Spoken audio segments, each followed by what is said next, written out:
चलो भैया,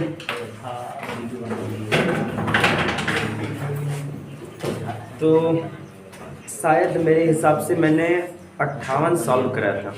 59। चलो फिर देखेंगे प्रश्न नंबर संख्या 60। नोट कर रहे हैं, लगा रहे हैं आप लोग ना प्रश्न? Yes sir. लगाते रहना भाई। एक तो प्रयास ये करना कि जैसे मैं जो लग जाता है उसको वीडियो से हाँ, तो वही मैं कहने जा रहा था, वो अच्छी बात है। मैं यहाँ समझा करके भेज रहा हूँ, ठीक है? अब जा करके घर पे लगा लो। यस। बहुत होते हैं तो 10 क्वेश्चन सॉल्व होते से ज़्यादा नहीं होते, है ना? एक टाइम में अगर मैं बता रहा हूँ, जा करके 10 में घर पे बैठ करके एक बार अभ्यास करो, आ जाए तो अच्छी बात है, नहीं तो वीडियो का सहारा लो, ठीक है? जब घर वाले फोन ना दे तो बताओ उनको, हैं? तुमको नहीं मिलता है? सीरियल देखने के लिए जाता है। अरे दीदी नहीं है, अरे पापा वाला ले लो। अरे पापा नहीं है, भैया नहीं है। पड़ोसी का मांग लो, कोई पट्टेदार वट्टेदार है? मगर बेटे नहीं पड़ोसी वाले।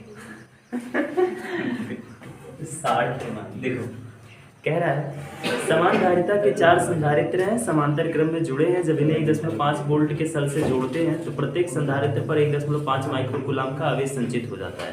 यदि इन्हें श्रेणी क्रम में जोड़ करके उसी सल से आवेशित किया जाए तो प्रत्येक संधारित्र पर संचित आवेश ज्ञात करो। चलो आवेश निकालना है, तो उसके लिए तुम एक बेहतर विकल्प बना लो। पिंकी चिंकी तो फोन चलाती है? चलाती है? किसी का है जो पर्सनल हो? हाँ है, घर पे एक लड़की को कोई चलाता नहीं है। तो और ये भाई मतलब छुरी- मिला जुला करके इसी नहीं का सर, छुरी नहीं देता मेरे भाई। तो कैसे कह रही है पड़ा रहता है? वो ऐसे रखा रहता है, कोई छूता नहीं। मतलब घर में फोन है वो खाली पड़े रहने के लिए। तो किसी हितमित्र का पर्सनल हो तो उससे बोल दिया करो मेरे घर पे लेके आ जाया करे, आराम से तुम दोनों बैठ के पढ़ते करो। देखो भाई, 4 संधारित्र क्या ट्रू है? 4 कौन क्रम में है? समांतर में। तो 1 2 3 और ये रहा 4, जुड़ गए समांतर क्रम में भैया, है ना? और कह रहा है कि जब इन्हें 1.5 वोल्ट के सेल से जोड़ते हैं तो प्रत्येक संधारित्र पर 1.5 माइक्रोकूलाम का आवेश आ जाता है। मैंने इनको किससे 60 नंबर, क्वेश्चन नंबर 60 इसमें 60 वाला है? दूसरा उसमें नहीं है क्या?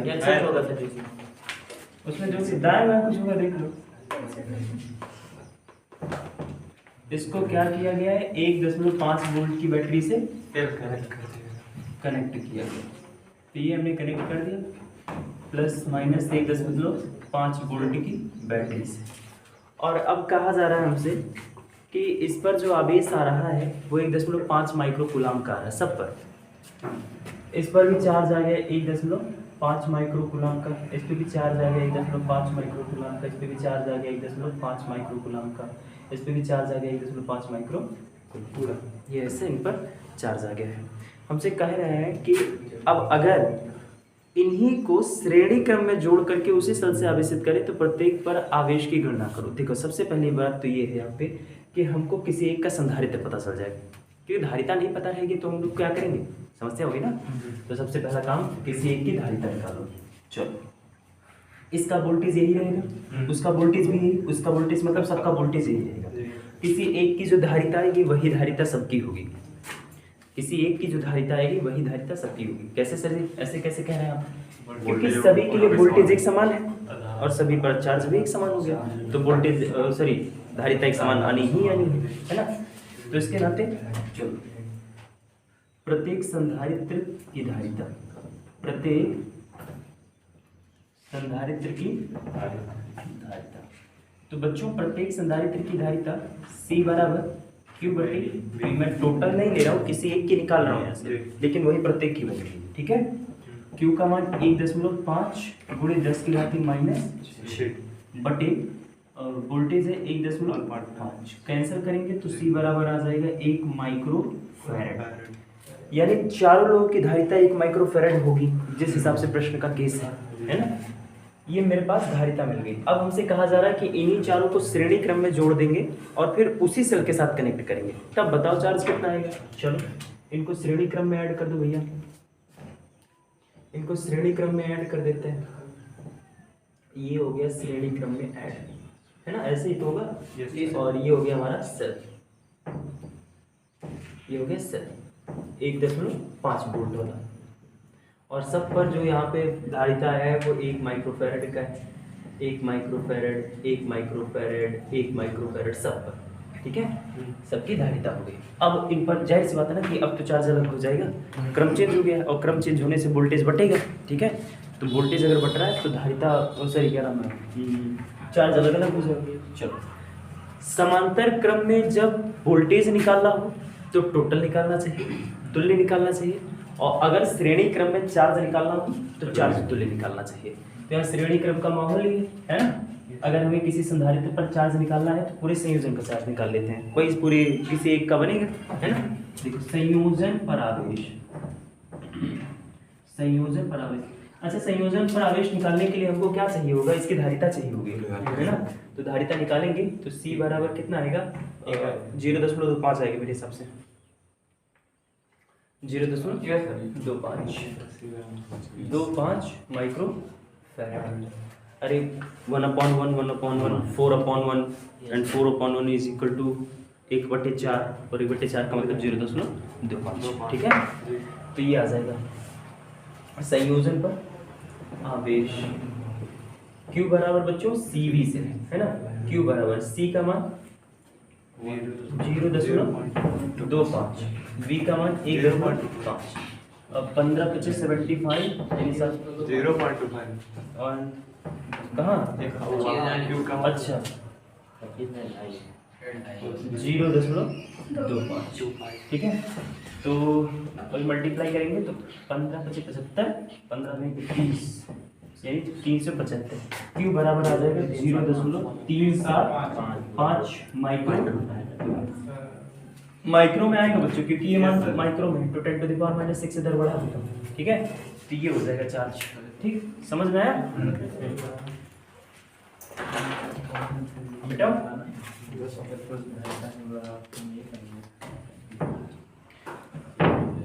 कोई बात जो नहीं समझ में आया उसमें पूछो। नहीं सर, सब कुछ आ रहा है।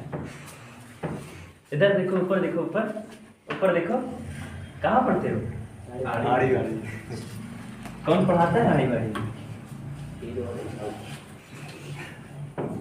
ऊपर भी साथ नहीं मास्टर ब्लास्टर आड़ी वाड़ी नहीं पढ़ते। 60 नंबर, 60 ही था ना, 61 जी कह रहा हूँ सर। हाँ सही है, आड़ी वाड़ी में में सही पढ़ा है। चल 61 में कह रहा है बाबू कि 0.5 माइक्रोफैरड का संधारित्र 0.7 माइक्रोफैरड के संधारित्र के साथ समांतर क्रम में जुड़ गया, 110 वोल्ट की बैटरी लग गई। बैटरी से कुल कितना आवेश लिया गया, संधारित्र पर कितना आवेश है। यूं लगेगा अभिषेक तुमसे, यूं कैसे, देखो लाला, 2 कैपेसिटर अपने पास, एक ये है और दूसरा समांतर क्रम में ना, तो दूसरा भी हो गया चीज, ठीक है। और ये है अपना 0.50 माइक्रोफैरड का और ये 0.75 माइक्रोफैरड, ठीक है। और यहाँ लग गई एक बैटरी कितनी, 110 वोल्ट की बैटरी, कितनी की बच्चों, 110 तो ये हो गया 110 वोल्ट की बैटरी। अब कहा जा रहा है कि बैटरी से कुल कितना आवेश लिया गया। पहला क्वेश्चन तो ये कि बैटरी से कुल कितना आवेश लिया गया, और दूसरा क्वेश्चन ये कि प्रत्येक संधारित्र पर कितना आवेश। तो जब मुझे बैटरी से कुल आवेश निकालना है तो मैं संयोजन का आवेश निकालूंगा, है ना। बैटरी से लिया गया आवेश, बैटरी से लिया गया आवेश, बाबू लोग Q बराबर CV, Q बराबर C के जगह पे टोटल रखेंगे 1.2 गुणे 10 की घाते गुणे 110, Q बराबर मल्टीप्लाई करोगे कितना आएगा, 110 गुणे 1.25 तो 0.005 5730 और कहीं ऊपर दशमलव 2 अंक पे 137.5 2 अंक पर 1 2 137.5 माइक्रो फैराड। ठीक, ये आ जाएगा आपका पूरे बैटरी से लिया गया, पूरे संयोजन को दिया गया आवेश। ठीक है, और प्रत्येक पर कितना आवेश है? ठीक है, प्रत्येक पर भी निकाल देते हैं भाई। तो प्रत्येक पर निकालने के लिए सबकी धारिता पता ही है और वोल्टेज पता ही, सबका वोल्टेज एक समान होगा। तो पहले पर देखो 0.50 माइक्रो फैराड पर आवेश। तो Q बराबर Q1 बराबर C1V निकल जाएगा आप लोगों से। इसी प्रकार Q2 बराबर C2V, V सबके लिए एक समान है। ठीक है, तो इसको निकाल लीजिएगा ना, यस निकाल लीजिए। ठीक है, अच्छा प्रश्नों का अभ्यास देखो, जैसे जैसे शुरू से लेकर के अंतिम तक बढ़ रहे होगे ना, अपने आप एक आत्मविश्वास बढ़ रहा होगा कि इस प्रश्न को मैं सॉल्व कर ले जाऊँ, है ना। उनका पूरा बढ़ चुका है कि दुनिया जहान का आप कैपेसिटी का कोई प्रश्न ले आओ, मुझसे टकरा दो, चूर चूर हो जाएगा प्रश्न, है ना। मुझे अपने ऊपर विश्वास है। 24 मेरे पास है। 24 मेरे पास है। अच्छा, मेरे पास है। 62 नंबर देखिए, 62 कह रहा है दो संधारित्र हैं, समांतर क्रम में जुड़े हैं, एक तीसरा संधारित्र है, श्रेणी क्रम में जोड़ दिया गया। ज्ञात करो संयोग की कुल धारिता, C3 के प्लेट पर आवेश, C3 का विभवांतर, संयोग का विभवांतर। चलो किसी क्रम का है, दो लोग समांतर में हैं, तो पहला और दूसरा हो गया ये समांतर, और ये हो गया 4 माइक्रो फैराड का, और ये हो गया 12 माइक्रो फैराड का बच्चों। और इसके साथ कह रहा है ना एक तो श्रेणी क्रम लेगा, लो एक तो यहाँ जोड़ दिया 8 माइक्रो फैराड का श्रेणी क्रम। ठीक है, और जोड़ करके इसको कितने वोल्ट की बैटरी जोड़े? 200 वोल्ट की बैटरी से। कितना वैसे? 200। तरु नहीं है? अच्छा है, जुड़ा नहीं हैं? हैं, दच्छी दे अंशुमान इज दच्छी तो पर फेमस है चलो वो सीट को हिला रहा है। हैं? हम सीट को हिला रहा है। बकलोली, इसमें ईटा तुरंत दिखाई देने लगता है और सब सोचेंगे बहुत गरीब है मास्टर। ईटा उटा लगा के पढ़ा रहा है।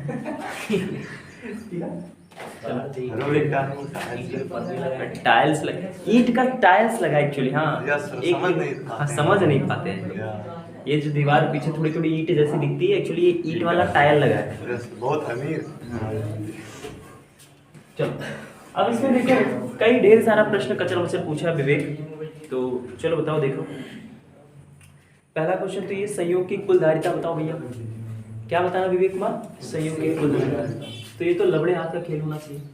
संयोग की कुल धारिता देखो भैया, 8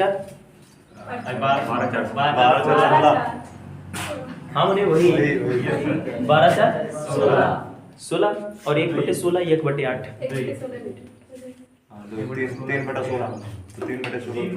3/16 आएगा पक्का। 3 आएगा। 16/3 मैं निकाल दे भाई, दोनों हो जाएगा 16। तुल्य धारिता, तुल्य धारिता C बराबर 16 गुणे 8/16 प्लस 8। C बराबर 8 कॉमन लेकर के उसको काटूंगा तो 16 आएगा 1 2 3 16/3 5 3 15 दशमलव 9 C बराबर 5.3 माइक्रोफैराड। ये आ गया पूरे संयोजन की तुल्य धारिता। अब कह रहे हैं हमसे सेकंड नंबर क्वेश्चन में कि भैया C3 की प्लेट पर आवेश, C3 मतलब ये 8 माइक्रोफैराड। अच्छा 8 माइक्रोफैराड पर जरा विचार करना कि 8 माइक्रोफैराड जो आपका ये कैपेसिटर है वो 4 और 12 के साथ कौन सा क्रम बनाएगा? श्रेणी। और श्रेणी क्रम में अगर आवेश निकालना पड़ गया तो क्या करेंगे? तुल्य निकालो। ठीक है, तो फिर पहला क्वेश्चन था। दूसरा क्वेश्चन C3 पर आवेश चालाकी यहाँ समझ रहे हो ना, ये हाथी के दांत है, दिखाऊंगा कि C3 निकाल रहा हूं लेकिन निकालेंगे पूरे संयोजन का। समझ में आया विमल?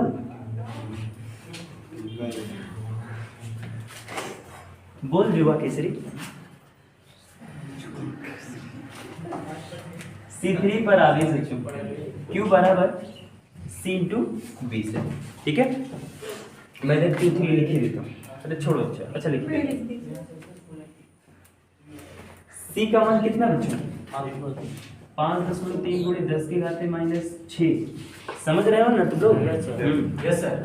C3 पर खाली कहा जा रहा लेकिन निकाला पूरे पे जा रहा है और वही C3 का चार्ज बनेगा। ठीक है, क्योंकि वो कौन सा क्रम रखा हुआ है दोनों के साथ? श्रेणी। इनटू वोल्टेज कितना चिपकाएगा? 2। ठीक है, 53 दूनी कितना होता है? 106। तो 106 ना, ये 10 की घात -6, 10 67 आ रहा है। अच्छा एक्चुअली ये 3 है ना? ये सर तो ठीक है, कोई दिक्कत नहीं। ठीक, तो इसका आप बोल सकते हैं Q3 बराबर 10.6 गुणे 10 की घात -4 कूलम।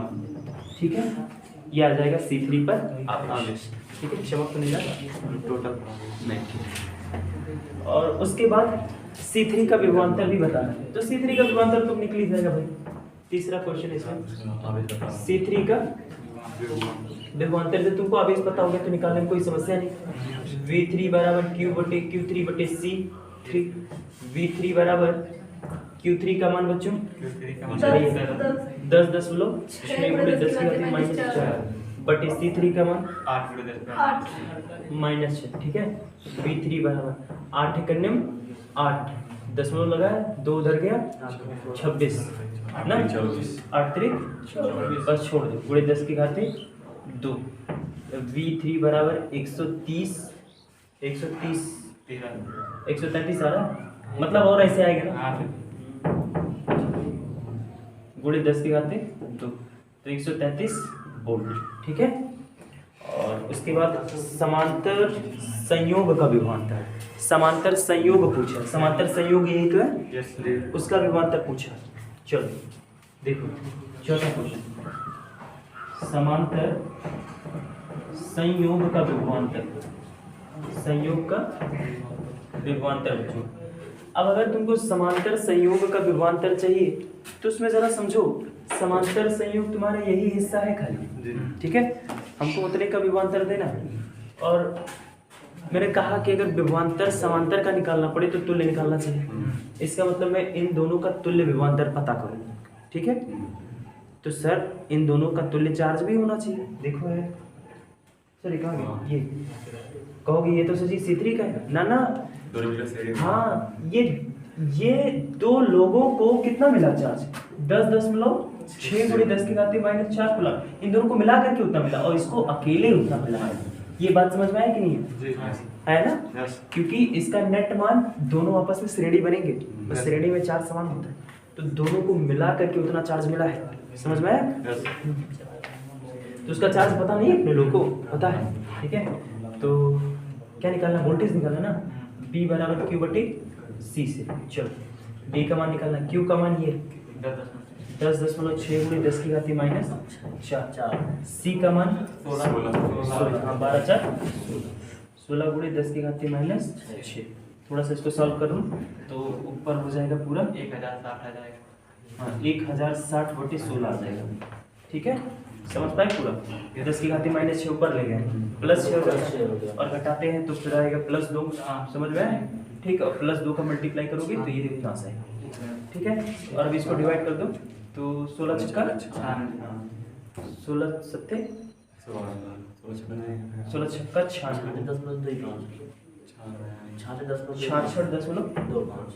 7 अरे हमारा मान अप्रोक्सीमेट आ रहा है, उसका कारण जानते हो क्या है यहाँ पे हमारे वहाँ मेरे मान का अप्रोक्सीमेट मान यहाँ से थोड़ा सा अलग मिल रहा है, परेशान मत हो।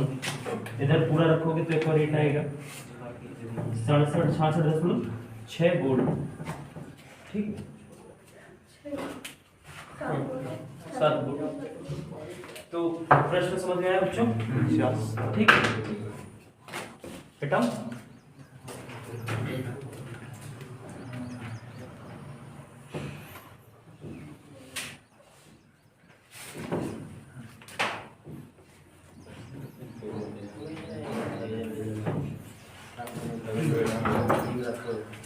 इसके बाद 63 नंबर क्वेश्चन देखो। 63 देखो भैया, 63 नंबर में वैसे दो फिगर दिया हुआ है और फिगर को मैं सीधा करके बनाऊं तो समझ पाएंगे आप लोग।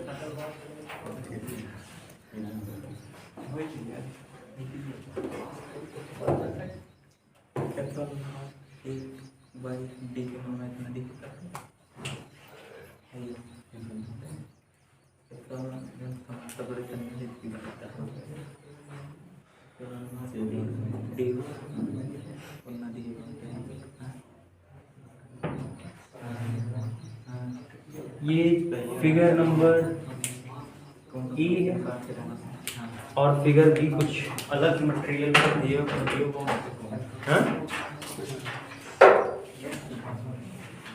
एंड ये है बच्चों फिगर नंबर 2। मैं दोनों फिगर को सीधा करके बना रहा हूँ ताकि आप बातों को समझ पाए।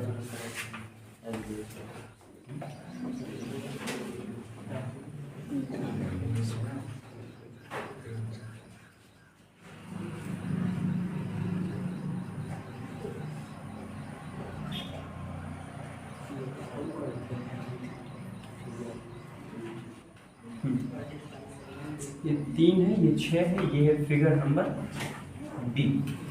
ये दो फिगर है बच्चों आपके सामने, ठीक है। अब इस फिगर की कहानी क्या है? फिगर की कहानी बड़ी सिंपल है। पहले तो कहना है कि हमारे पास एक समांतर प्लेट संधारित्र है जिसकी धारिता 2 माइक्रोफैराड है, जबकि इसके बीच में निर्वात है। तो इसका मतलब C0 दिया कि नहीं दिया? दिया ना, निर्वात मतलब C0। तो मतलब इसी संधारित्र में, वो इसी संधारित्र की बात कर रहा है, ठीक है। यहाँ तो हालांकि परावैद्युत पदार्थ भर दिया गया है।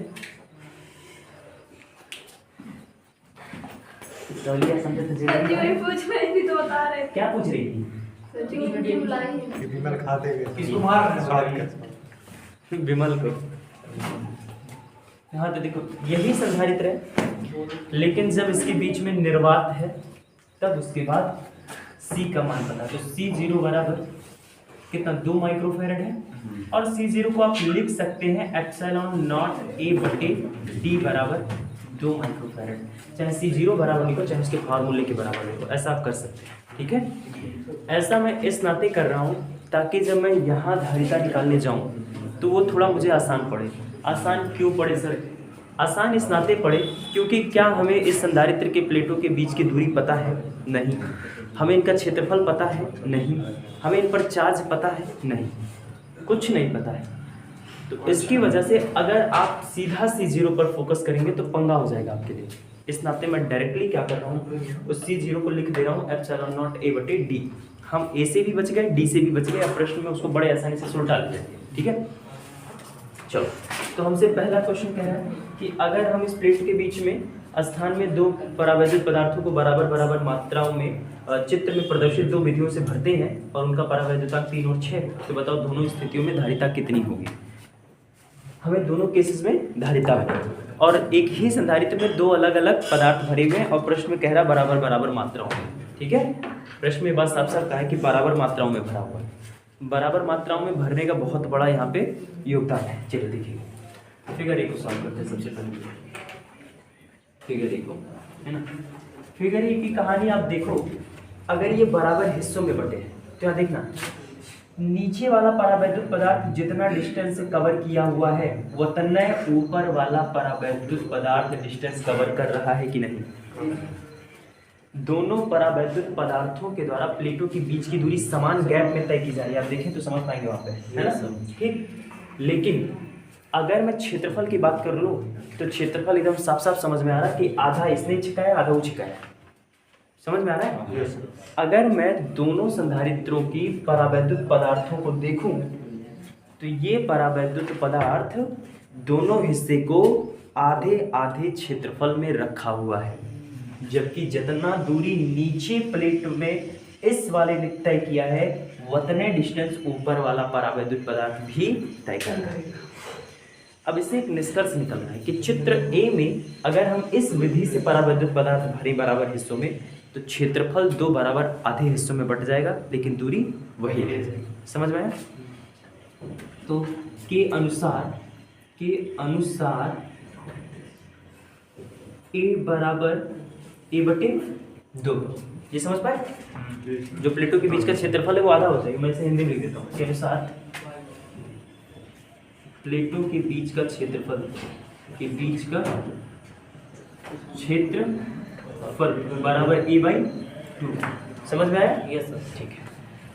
अब यहाँ एक चीज और समझना होगा कि एक ही संधारित्र में अगर दो अलग अलग परावैद्युत पदार्थ भरे हुए हैं तो एक ही संधारित्र में, अच्छा, उनका परावैद्युतांक भी अलग अलग है, परावैद्युतांक भी अलग अलग है। इसकी वजह से संधारित्र के समांतर प्लेटों के बीच एक ही संधारित्र में दो हिस्सों का धारिता अलग अलग होगी। अब वहाँ 3 परावैद्युतांक का पदार्थ भरे तो यहाँ की धारिता अलग होगी, या 6 परावैद्युतांक का मटेरियल भरे हो तो उसकी धारिता अलग होगी। एक ही संधारित्र में ये दो अलग अलग धारिताएं दे रहा है, जिसकी वजह से हम इस संधारित्र में मानेंगे कि दो अलग अलग संधारित्र हैं। एक ही संधारित्र में दो अलग अलग धारिता पा रहे हो ना, एक ही संधारित्र में दो अलग अलग धारिता आप लोग पा रहे हैं। Yes sir. तो इसके नाते आपको मानना पड़ेगा कि ये दो संधारित्र अलग अलग हैं। समझ में? अच्छा, दो संधारित्र अलग अलग अगर ये हैं अलग अलग तो फिर वो किस कॉम्बिनेशन में जुड़े हैं आपस में, आपको समझना होगा। देखो, यहां से ऊपर एक संधारित्र मान लो, यहां से नीचे एक संधारित्र मान लो। चलो, ये मेरा पहला संधारित्र हो गया। Yes sir. और ये मेरा दूसरा संधारित्र हो गया। और ये दोनों प्लेट आपस में ही तो कनेक्टेड माने जाएंगे। Yes sir. क्यों आपस में कनेक्टेड माने जाएंगे? क्योंकि भैया आप देख रहे हैं कि वो एक्चुअली एक ही प्लेट से है, एक ही प्लेट से है दोनों रूम ना। तो इसको ऐसे कनेक्शन मान लो, और अगर आपने ऐसे कनेक्शन माना तो ये कौन सा क्रम बनना बच्चों? समांतर। ठीक है। अगर ये समांतर क्रम बन गया तो इनका नेट धारिता देने के लिए C बराबर C1 प्लस C2 करना पड़ेगा। समझ में आया? Yes sir. तो C बराबर C1 प्लस C2, ठीक है। Yes sir. अब यहाँ से C1 प्लस C2, C1 का मान बच्चों निकालोगे कैसे? एप्सिलॉन नॉट K1 A/2 बटे D। ये फॉर्मूले से कितने लोग को समझते हैं? जब संधारित्र की प्लेटों के बीच में परावैद्युत पदार्थ भर दिया जाता है तब की धारिता निकालने के लिए फॉर्मूला यही है। Yes sir. अब 1 to 3 है, 2 6 है, तो इसी नाते मैंने K1 कर दिया है और मैं प्लेटों का क्षेत्रफल की स्थिति बता चुका हूँ, तो इसी नाते A/2 है। समझ में आया? जी सर। अब यहाँ एक चीज़ और समझोगे बच्चों, यहाँ थोड़ा सा इस फॉर्मूले को अगर आप मैनेज करें तो ये बनेगा एप्सिलॉन नॉट A K1 बटे 2D बना। ठीक? जी सर। अच्छा, एक साथ प्लस ये C2 का मान कैसे निकालोगे? एप्सिलॉन नॉट K2 A/2 बटे D। ऐसे तो करोगे? Yes sir. और सॉल्व करो इनको। अब उनको और सुलझाओगे अगर कि C बराबर एप्सिलॉन नॉट K1 A/2D, ये 2 नीचे शिफ्ट हो जाएगा, ठीक है। प्लस यहाँ हो जाएगा आपका एप्सिलॉन नॉट K2 A/2D हो जाएगा बच्चों, है ना? ठीक, चमक रहा वहाँ पे, ठीक है। देखो C बराबर वहाँ से क्या कॉमन है बच्चों? एप्सिलॉन नॉट A बटे D। अंदर क्या बचेगा? K1 बटे 2 प्लस K2 बटे, रहने दो, तो वही सब काम कर लेंगे उसी का, ठीक है। ये हो जाएगा कि नहीं हो जाएगा बच्चों? अब यहाँ से C बराबर, इसका मान पता है आपको, एप्सिलॉन नॉट K 2 माइक्रोफैराड, तो लिखेंगे 2 गुणे 10 की घात -6। K1 का मान 3 है बच्चों, K2 का मान 6 बटे 2। कोई डाउट? समझ में आया? C बराबर 2 से 2 और ये हो जाएगा 9 गुणे 10 की घात -6, या C बराबर 9 माइक्रो समझ में आ गया? Yes, sir. ये फिगर ए का जवाब था। फिगर बी मैं समझा देता हूँ, उसको मैं सॉल्व नहीं करूँगा। पूरा दिख रहा ठीक से? अब फिगर बी को देखो आप लोग, मैं फिगर बी को उठा रहा हूँ। फिगर बी में उसकी कहानी में आप यार देखिए, यही देख लीजिए, ये लोग प्लेटों के बीच की दूरी आधा आधा बांट रखे हैं, यस सर। लेकिन क्षेत्रफल इस बार ये पूरा कवर किए हुए हैं, है ना? क्षेत्रफल प्लेटों का ये है यहाँ वाला, ठीक है? प्लेटों का क्षेत्रफल पूरा कवर किए हुए हैं। अच्छा, आप लोग इस दृष्टिकोण से अगर सोच रहे हैं नहीं सर जी तो बीचवा वाला कैसे, है ना? तो वो आयतन हो जाएगा, अगर बीच से देखोगे तो वो आयतन आधा कवर किए हुए हैं। क्षेत्रफल का मतलब वो प्लेट पर पूरा कवर है, क्षेत्रफल मतलब वो प्लेट पर कवर है, समझ में आया? अगर इस बीच के हिस्से से चेक करने लगोगे तो उसका मतलब वो आयतन आधा कवर किए हुए, समझ में आया?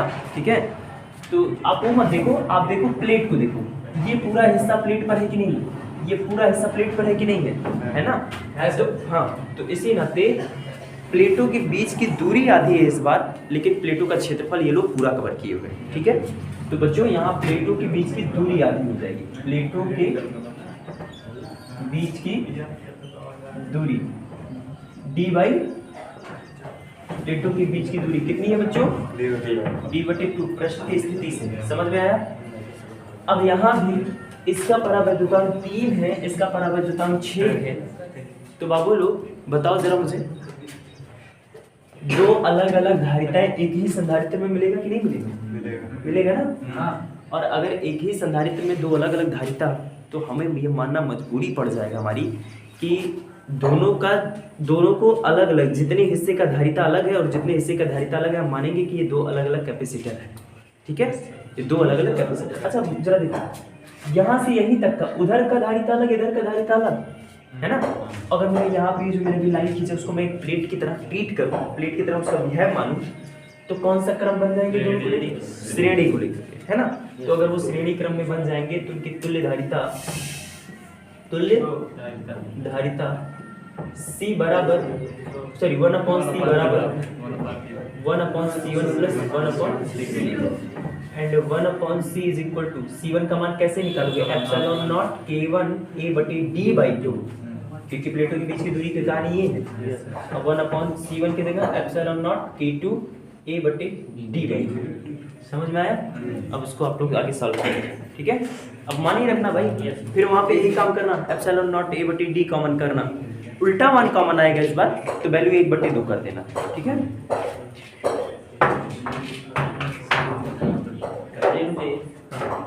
क्या E21 हो गया, E21, अच्छा, और वहाँ आप 30 पे बुलाए। हाँ हाँ सही, आई हो गया बच्चों, अब वो करना है। आपका नहीं है 25 चलो शेष कर।